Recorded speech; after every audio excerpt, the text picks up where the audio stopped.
Y los dejo yo mismo con Juan Manuel Correta, que nos habla sobre el espiritismo y los orígenes del espiritismo con relación a la historia, la primera historia, ¿no?, de los extraterrestres de la cultura argentina.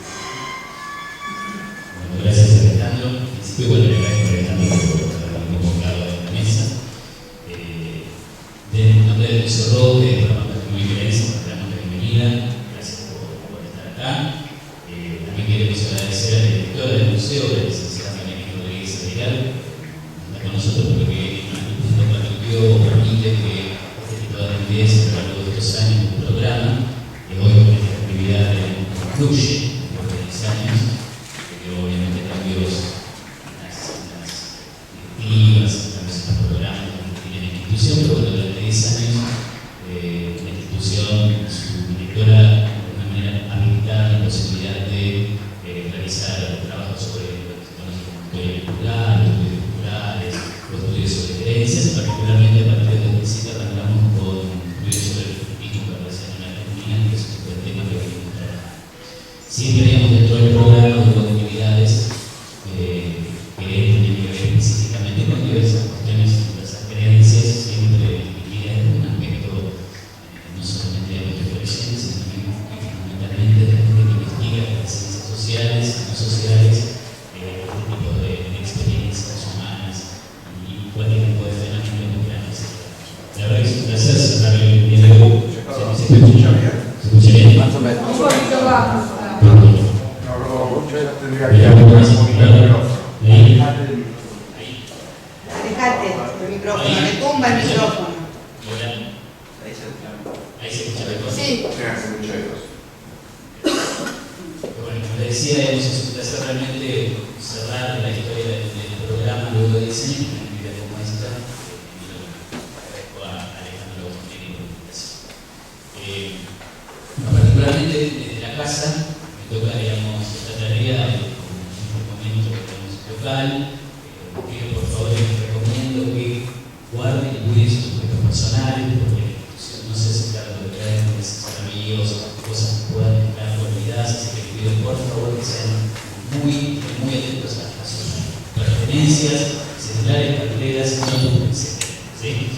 También digamos, estos avisos desagradables, pero digamos, siempre es preferible al inicio de cada actividad y lo que hacemos habitualmente cuando lo vimos también es justamente este tipo de avisos.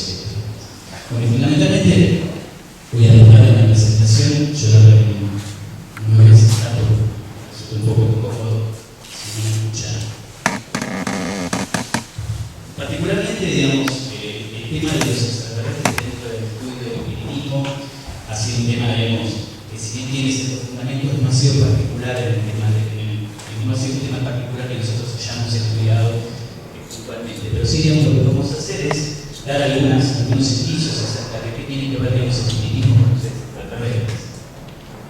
Allá en el 1857, como algunos sabrán y otros no, aparece un personaje que es un teólogo francés en pleno auge de la expansión del espiritismo que arranca en Estados Unidos en 1847, con los juegos sociales de las mesas danzantes, las mesas giratorias. Garner se interesa, en realidad, y por ahí de Isaac Rival se interesa por este fenómeno. Se escucha bien, no me se interesa por este fenómeno. A partir de un amigo que lo convoca a una de estas sesiones, tiene la oportunidad de ser testigo de estas experiencias que tienen que ver con los llamados fenómenos de efectos físicos dentro del espiritismo. Ustedes saben que el espiritismo, digamos, lo que vamos a ver, es una disciplina que tiene algunos principios entre los cuales sostiene, obviamente, la existencia de Dios, la existencia de un alma o espíritu, alma cuando está encarnada, un espíritu, que al, digamos, salir ese alma del cuerpo sobrevive a la muerte.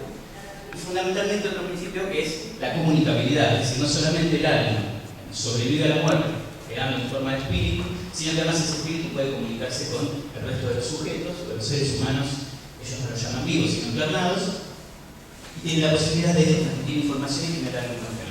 Estos fenómenos de efectos físicos, como movimiento de mesas, materializaciones muy conocidos en su época, son los famosos fenómenos que supuestamente han característica presencia se convence de la existencia de estos fenómenos. Una de los medios que consulta le dice que esta reencarnación de mujer huida, Allan Kardec, y a partir de eso comienza a recorrer, dentro de su experiencia pedagógica, diferentes medios y realiza diferentes preguntas. Y estas preguntas, que tienen que ver específicamente con cómo es el universo, las compila en varios libros a través de este tipo de escritura, pregunta y respuesta. ¿Sí? A partir de un montón de preguntas y respuestas, Allan Kardec intenta de alguna manera normalizar las respuestas de los medios para, digamos, tener, desde ese punto de vista, desde el punto de vista de la creencia, obviamente, en la espiritualidad, en la supervivencia de la muerte y en los mensajes que los medios traían, una idea clara acerca de cómo efectivamente era ese mundo, digamos, de la muerte. Particularmente de cuatro preguntas que están en el libro de los espíritus sobre el tema de lo que nosotros hoy nos convoca, que es el tema de los extraterrestres. Obviamente cada vez pregunta si los mundos que circulan en el espacio están habitados. ¿No te acá la respuesta? Una de las preguntas figura en el libro de los espíritus.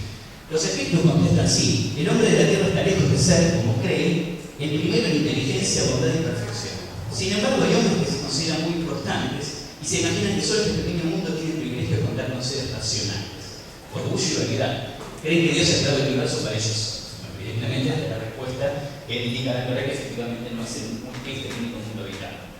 La otra pregunta es si diferentes mundos poseen la misma constitución física, obviamente va a decir que no. Sí, para dar el ejemplo de, incluso en este mismo mundo, hay diferentes espacios físicos en donde viven diferentes seres, por ejemplo, los peces en el agua. Dice, dado que la constitución física del mundo no es la misma en todos ellos, se puede concluir que los seres que habitan en ellos poseen una organización diferente, por supuesto. Si el mundo físico, digamos, en otros planetas, en otros universos es diferente, seguramente los seres vivos que habitan esos planetas tendrán una constitución diferente a la nuestra.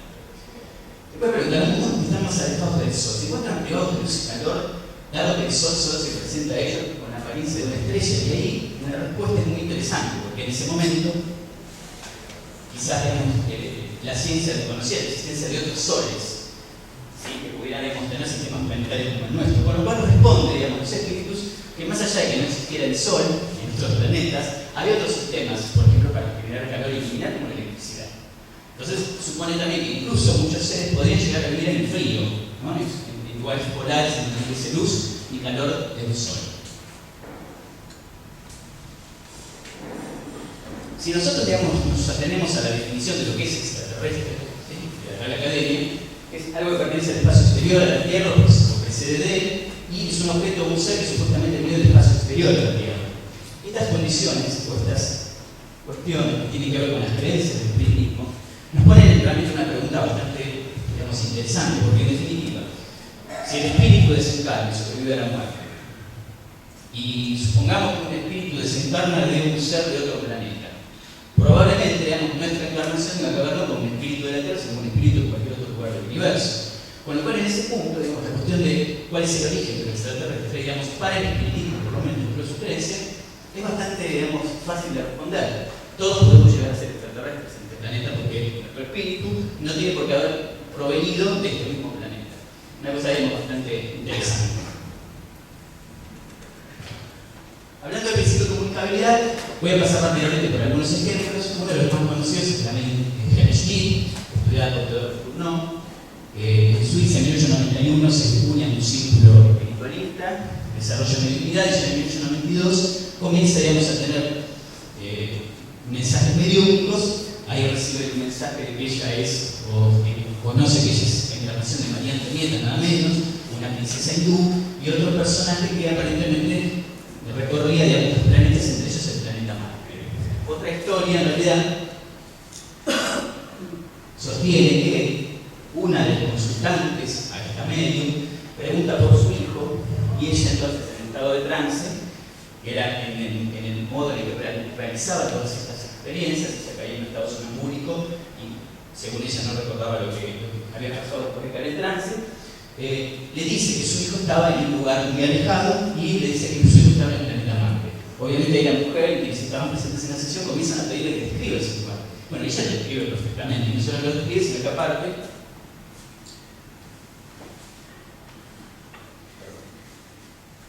sino que además comienza a explicar cómo es el idioma de los marcianos.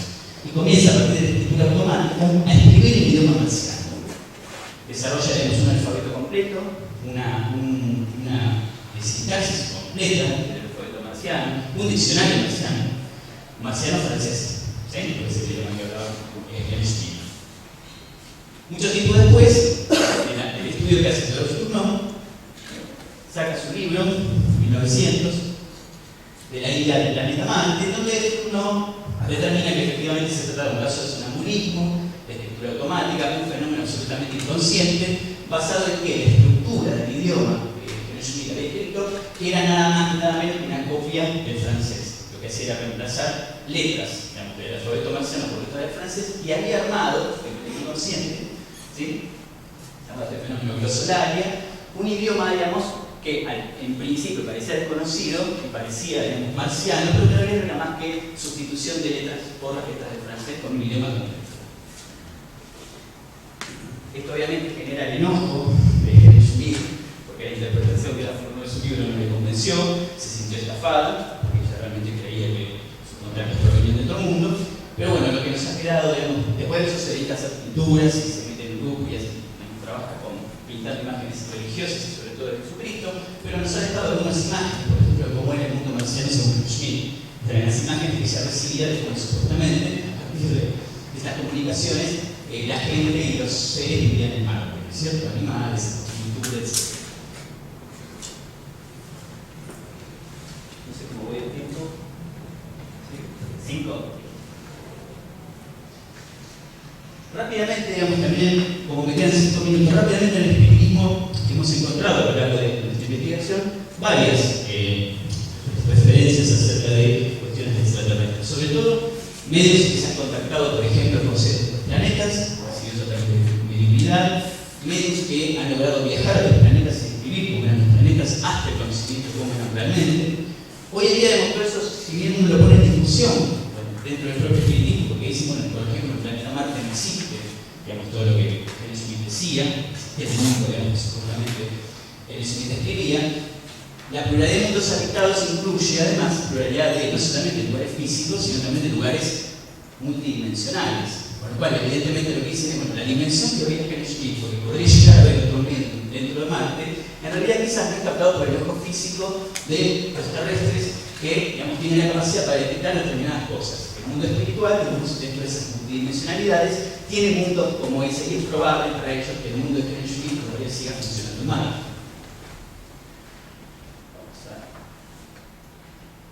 Algunos personajes, por ejemplo Carlos Chiesa, de Constancia, también utiliza sobre todo el tema de la aparición del fenómeno ovni, sobre todo como demostración cabal de este principio de pluralidad de mundos habitados. Es decir, ellos utilizan la aparición de los fenómenos a partir de 1857-58 como una cabal demostración de que lo que el espiritismo sostiene, que en el universo hay una pluralidad de mundos y pluralidad de existencias y de civilizaciones, el fenómeno ovni no es más que una comprobación científica de tales afirmaciones.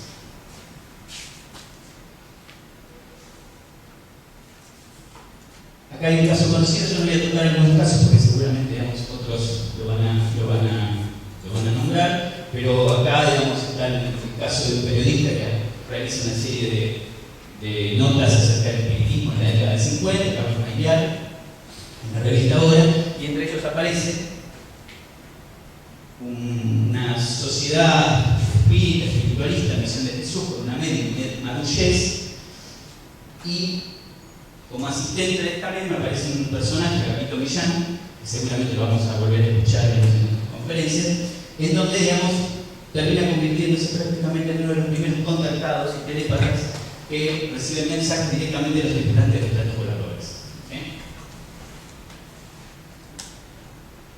Y por último, para cerrar rápidamente, uno de los medios de efecto físico, quizás bien conocido dentro de Argentina, es Osvaldo Fidanza, un italiano que llega a La Plata, ingresa en la Sociedad Luz del Porvenir, a partir de una gente que, digamos, lo recoge en la calle porque había sido echado por su familia por estar embrujado, porque las cosas en su casa se movían, y en esta sociedad, digamos, de alguna manera lo entregan y genera una serie de fenómenos que están plasmados en un libro que se llama Elocuencia de los Hechos, del naturalista Pedro Sellé, que fue también director del del Museo de Ciencias Naturales, acá de Bernardino Rivadavia. Y Osvaldo Fidanza, dentro de una cámara, lo que hacía es mirar llamados fenómenos físicos, materialización de objetos, de animales, etc. Una de las entidades que aparecían era una tal Aedes, ¿sí? Supuestamente esta entidad organizada dentro de la jaula y fotografiada en las sesiones, en principio era tomado como, para el grupo, como una entidad espiritual, como cualquier otra ectoplasmia o materialización que aparecen, digamos, profusamente en la literatura en otras secciones científicas, ¿sí? Incluso, digamos, aparecen escrituras de Aedes, ¿sí? Y este es el lenguaje. Fíjense que, si bien parece muy complicado, es bastante mejor, digamos, desarrollado que el lenguaje de la Medium Pennsylvania. O sea que nosotros también hemos tenido acá, digamos, personajes que han traído incluso idiomas de, en principio, el mundo espiritual. ¿Por qué digo en principio? Porque conversando con la sobrina, nieta de Osvaldo Fidanza, hace unos años, en 2011, Osvaldo muere en el 68, ella decía que en realidad, digamos, charlando íntimamente con él, en algún punto Osvaldo Fidanza, que había sido un ícono del espiritismo y de la comunicación espiritual, decía, y le decía a la sobrina Marta: mira, no te juntes con esa gente de los espiritistas. Lo que yo hacía en realidad me parece que era un contacto con seres extraterrestres. Es decir, que en ese punto, digamos, también tenemos esta cuestión de hasta dónde llega el contacto de la mediunidad con esta división entre seres extraterrestres y seres terrestres, o seres espirituales y seres extraterrestres. Bueno, no tengo más para decir, que preguntas después podemos hacerlo en el debate. Gracias.